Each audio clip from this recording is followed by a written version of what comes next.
tropa, Professor Stone nga pala. Kahapon bumisita dito yung kaibigan natin na si Jens, or mas kilala bilang Jens Wildlife. Yan. Follow nyo na lang sa mga hindi nakakaalam. Isa siyang advocate ng, what do you call of it? Pets or wildlife rights, mga ganon. Siya, nag-aalaga siya ng mga exotic. Doon siya mas nakilala, lalo sa mga pagong, ganyan, tortoise and whatnots. Pero yun, moving forward, di naman siya kalayuan dito sa amin.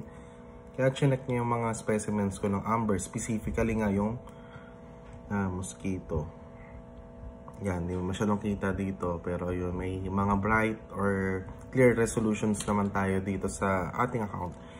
Ayun, meron kasi tayong mga ambers, almost 13 specimens nandito.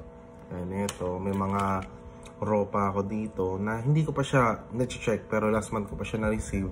Hindi ko muna siya ina-out basta-basta kasi ini-study ko rin siya para nga, syempre, maging confident ako na authentic ang ating binibenta.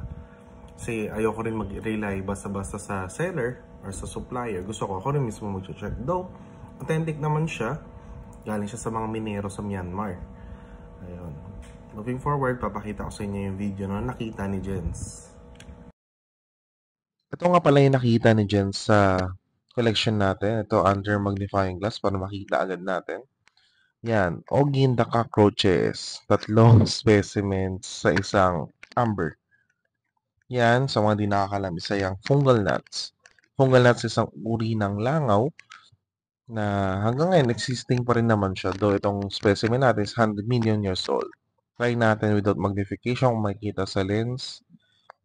Hindi. Pero ayun, tinry ko lang naman. Anyway, salamat.